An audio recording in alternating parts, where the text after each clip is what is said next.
viewers, welcome to ERi-TV English news broadcast for this hour. I'm Bersabet Takhla and following are the major headlines for today. President Isaias holds talks with Vice Admiral Vladimir Kasatonov. Commendable maternity services in Adulti Health Station. North Korea fires a suspected intermediate-range ballistic missile. And the Brent oil price hits highest this year.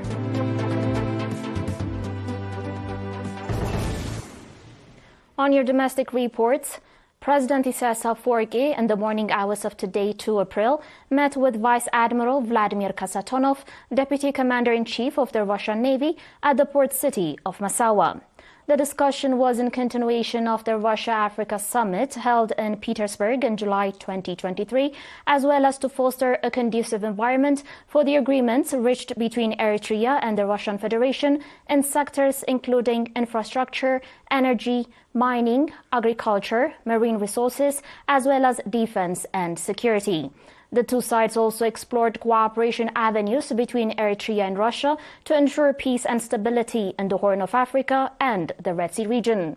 The meeting saw the attendance of high-ranking Eritrean officials, including General Philippos Woldehannes, Chief of Staff of the Eritrean Defense Forces, Major General Taglay Habtaselasse, Commander of the Eritrean Air Force, Major General Romodan Usman Awalai, Commander of the Eritrean Defense Forces Training Center, Colonel Melakha Takhla-Mariam, Chief of Staff of the Eritrean Naval Force, Ambassador Zameda Takhla, Commissioner of Culture and Sports, and Mr. Igor Mozgo, Ambassador of the Russian Federation to Eritrea.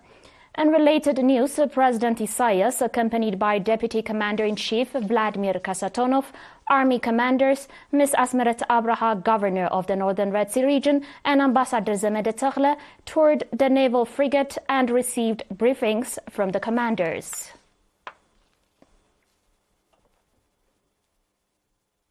The Adulti Health Station in the Eritrea subzone has reported a significant increase in the number of pregnant women opting for facility deliveries, attributed to ongoing awareness campaigns.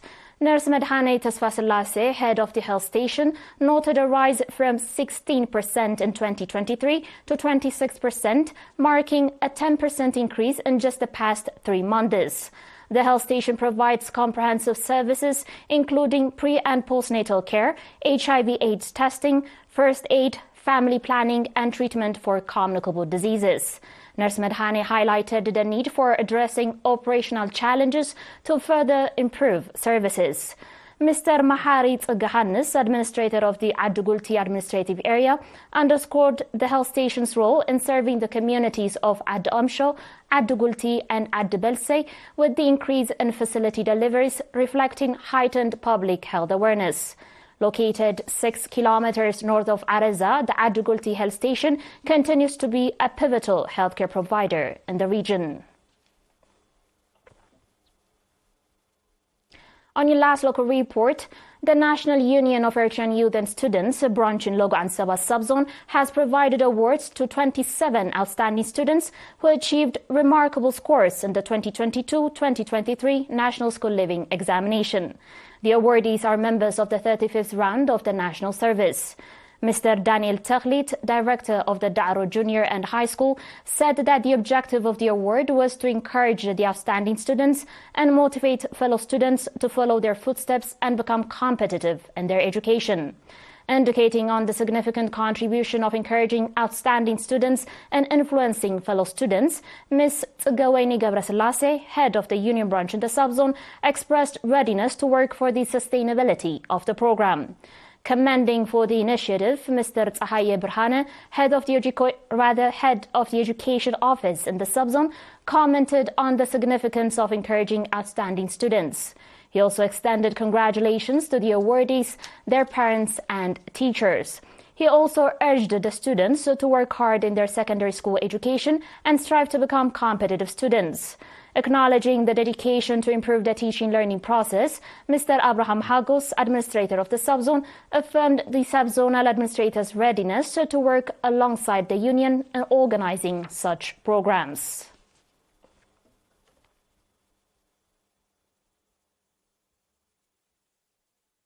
Dear viewers, we'll be back with your international reports and more. Please stay tuned.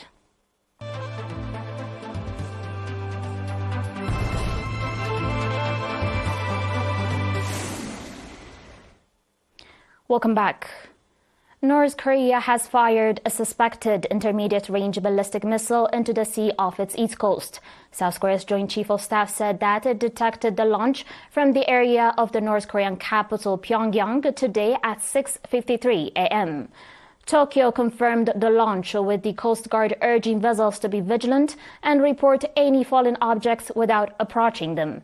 Japanese Prime Minister Fumio Kishida condemned the launch, telling reporters North Korea had repeatedly launched ballistic missiles this year, adding that it was a threat to regional security and absolutely unacceptable.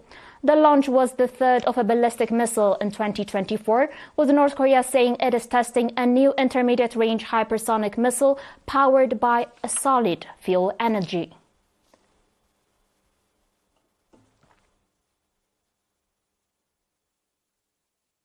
On today's final report, global oil benchmark Brent today rose above $89 a barrel for the first time since October, as oil supplies faced fresh threats from Ukrainian attacks on Russian energy facilities and escalating conflicts in the Middle East.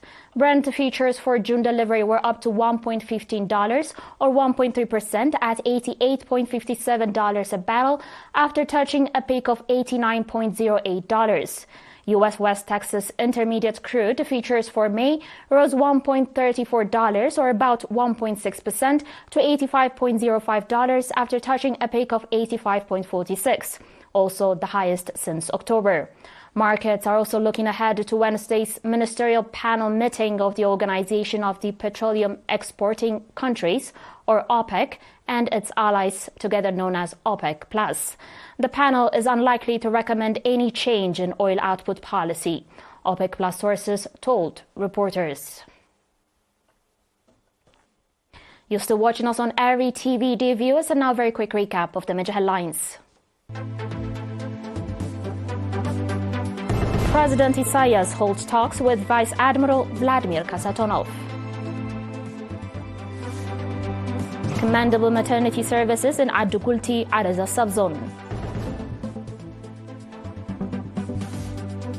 North Korea fires a suspected intermediate-range ballistic missile. And the Brent oil price hits highest this year. That was it for today, dear viewers. Thanks for watching and have a good one.